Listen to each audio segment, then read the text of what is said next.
एक ऐसा भी नागलोक था जहां शिव का नाम लेना वर्जित था। वहां ना कोई शिवलिंग था, ना ओम नमः शिवाय की ध्वनि। पूरा लोक भय में डूबा हुआ था।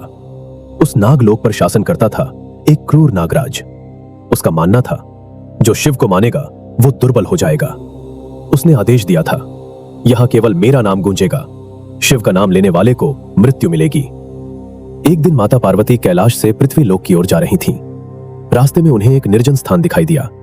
वहां एक टूटा फूटा पत्थर पड़ा था, मिट्टी, धूल और कांटों से ढका हुआ। पर माता की दिव्य दृष्टि समझ गई, वो पत्थर नहीं, एक उपेक्षित शिवलिंग था। चारों ओर सन्नाटा था, मानो वर्षों से किसी ने उसे स्पर्श तक न किया हो। माता की आंखें नम हो गई।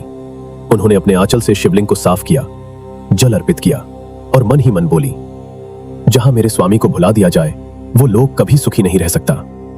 इतने में कुछ नाग छिपते छिपाते बाहर आए। वे कांप रहे थे।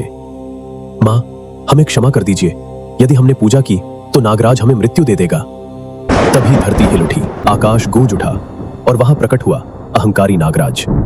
उसकी फुफकार से अग्नि निकल रही थी, आंखें अंगारों की तरह दहक रही थीं। उसने गर्जना की, ये नागलोक है, यहां शिव का नाम लेना अपराध है, यहां केवल मेरा आदेश चलता है।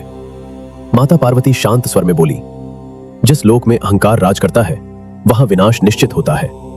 नागराज हंसा, मुझे स्वयं महादेव से वरदान मिला है, मुझसे अधिक शक्तिशाली कोई नहीं।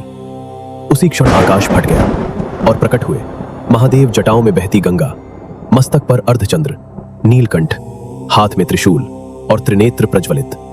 महादेव का स्वर गूंजा, वरदान शक्ति का था, अहंकार का नहीं। माता पार्वती आगे बढ़ी। उन्होंने महादेव से कहा, स्वामी, जो आपके नाम से लोगों को डराए उसे दंड मिलना ही चाहिए। क्षण भर में उनका स्वरूप बदल गया। वो आदि शक्ति बन चुकी थी।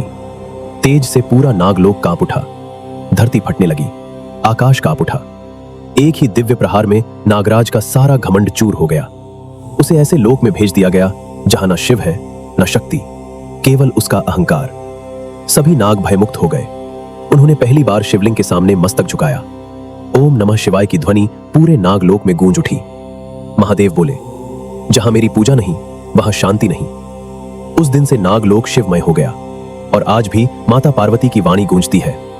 जो इस कथा को देख रहा है, यदि उसने मेरे महादेव के नाम पर लाइक और सब्सक्राइब नहीं किया तो समझ लेना ये कथा अधूरी रह जाएगी।